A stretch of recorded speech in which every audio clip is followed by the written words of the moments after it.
What is evil, and why is it often considered irrational? A question that has puzzled philosophers, psychologists, and everyday thinkers alike for centuries. To begin, let's define evil. It's often considered as actions or behaviors that are morally wrong, harmful, or destructive. There's a defiance of reason, an absence of empathy, a dismissal of ethical principles that characterize these actions. Now let's add another layer of complexity. The concept of evil is not universal. It's subjective and can shift dramatically across cultures and individuals. What is deemed evil in one part of the world may be seen differently in another. And even within the same culture, one person's perception of evil may be another's idea of justice or necessity. Despite this subjectivity, the label of evil often implies actions that are morally reprehensible, harmful, and contrary to values typically associated with rational, ethical, and empathetic behavior. So, why is evil often viewed as irrational?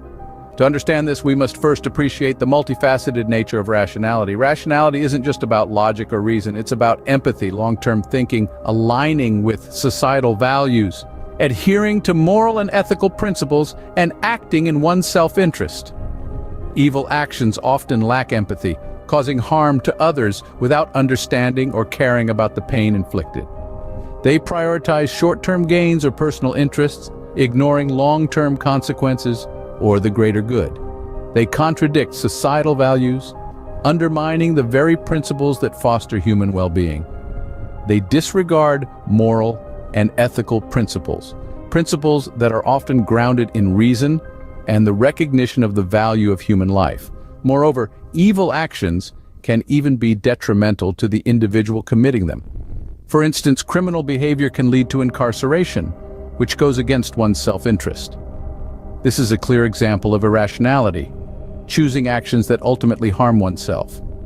In essence, the irrationality of evil lies in its defiance of reason, empathy, societal norms, ethical principles, and even self-interest.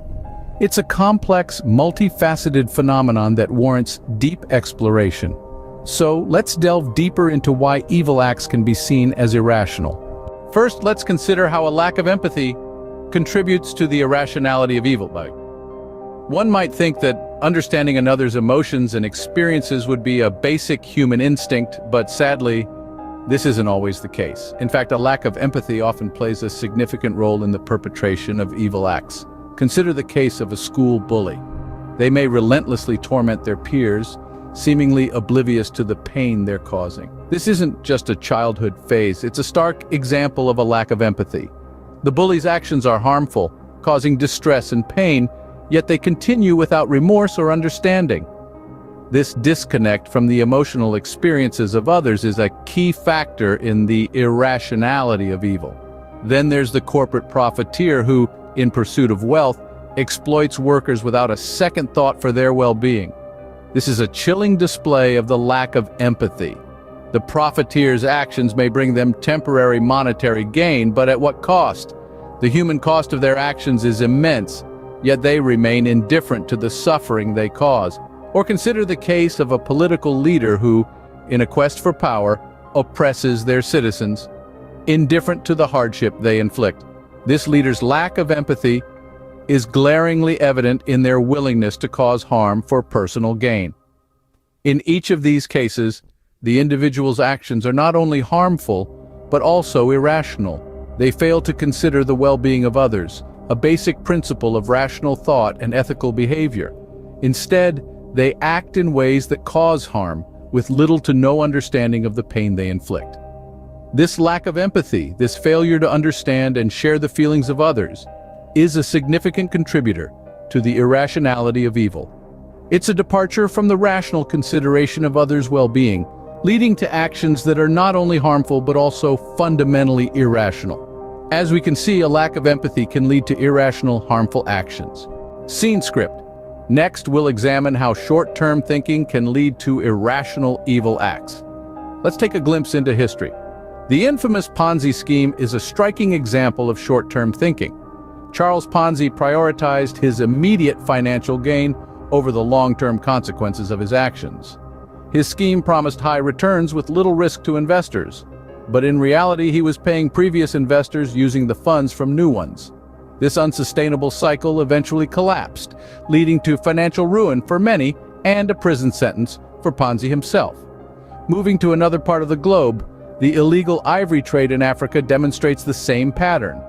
Poachers, motivated by the immediate profit from selling ivory, overlook the long-term consequences of their actions. They are endangering species, disrupting ecosystems, and contributing to the loss of biodiversity. This short-term thinking disregards the fact that a thriving wildlife can fuel sustainable tourism, which can, over time, generate more income for the local communities than the one-off financial gain from ivory trade. Moreover, let's not forget about the environmental crises we're facing today. Companies that prioritize immediate profit over sustainable practices contribute significantly to climate change.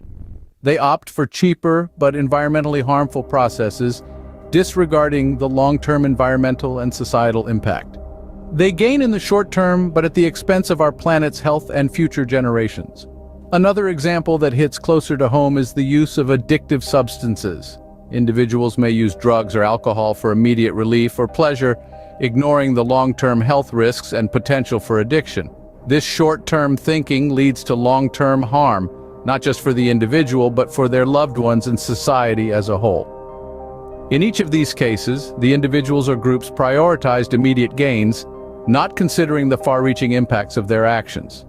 This is the essence of short-term thinking, a mindset that can lead to actions that are harmful, destructive, and yes, often seen as evil.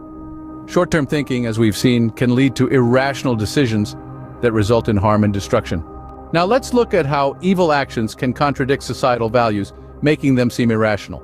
Imagine a society as a finely tuned orchestra, each instrument playing its part to create a harmonious symphony. The societal values are the sheet music guiding each player. Now imagine a player who decides to play a completely different tune. This disrupts the harmony, causing discord and confusion. This is akin to an individual who chooses to act against societal norms and values, causing disruption and harm. Consider the case of fraud, and our society values honesty and integrity. These are principles we uphold in our daily interactions, business dealings, and legal systems. Yet, a fraudster chooses to deceive and cheat, prioritizing personal gain over these values. This act undermines trust, a cornerstone of our social fabric, leading to discord and potential harm. Or let's take the example of hate crimes.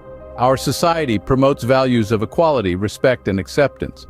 We strive to coexist peacefully, appreciating the diversity that makes us unique. Yet when someone commits a hate crime, they are disregarding these values, promoting division and hostility instead. This act is a stark contradiction to societal values, disrupting harmony and inciting fear. Another instance is environmental destruction. Our society acknowledges the value of preserving our natural resources for future generations. We understand the interconnectedness of life and the importance of sustainability. However, when corporations engage in destructive practices for short-term profit, they are contradicting these shared values. They undermine the well-being of not just the current generation, but future ones as well. In each of these examples, the actions taken contradict societal values, disrupting harmony and causing harm. They seem irrational because they undermine the very principles that contribute to our collective well-being. They disregard the sheet music that guides our societal orchestra, causing discord instead of harmony. Clearly, actions that contradict societal values can be seen as irrational, as they disrupt harmony and coexistence. Finally, we'll explore how evil actions can be inconsistent with self-interest, adding to their irrationality. Consider this. A person steals a car, enjoys the thrill, and perhaps makes a quick buck by selling it. But in the grand scheme of things, if they're caught, they face legal repercussions, a tarnished reputation, and potential incarceration. Now, isn't that a classic case of short-term gain for long-term pain? That's exactly what we're talking about here. Let's delve into another example. A business tycoon, let's call him Mr. X, resorts to unethical practices to make a quick fortune. He exploits his employees, cheats his business partners, and evades taxes. Initially, he enjoys the fruits of his deceit, but eventually his actions catch up with him. He's exposed, his reputation is ruined, and he faces substantial financial and legal consequences. He may have gained in the short term, but in the long run, his actions harmed him more than they benefited him. Or take the case of a cyberbully, who finds satisfaction in tormenting others online. They might feel powerful in the moment, but they're causing mental and emotional damage to themselves as well. They're cultivating a mindset of malice and negativity, which can lead to self-isolation, depression, and a tarnished social image. These examples clearly illustrate the irrationality of evil actions that are inconsistent with self-interest. In each case, the individuals chose a path that ultimately led to their downfall. They prioritized immediate gratification or personal gain over long-term well-being and societal norms.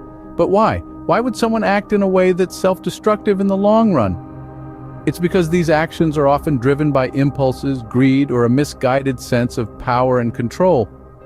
These forces can cloud judgment, leading individuals to act against their best interests.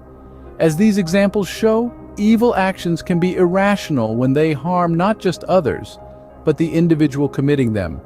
To recap, evil acts can be considered irrational for several reasons. They often stem from a lack of empathy, a disconnection from the pain and suffering inflicted upon others. This disregard for the well-being of others is a severe departure from rational thought and consideration. Moreover, evil actions frequently exhibit short-term thinking, prioritizing immediate gains over long-term consequences or the greater good. This lack of foresight undermines the very fabric of societal harmony and coexistence. In addition, such actions often contradict societal values and norms, undermining the structures that contribute to human well-being. They also frequently violate moral and ethical principles that are grounded in reason and the recognition of the value of human life. Furthermore, evil actions can even be inconsistent with self-interest. As in the case of criminal behavior, one may choose actions that are ultimately detrimental to themselves, highlighting the irrationality of such choices. While the concept of evil is subjective, it often involves actions that defy reason and ethical principles, making them, in many ways, irrational.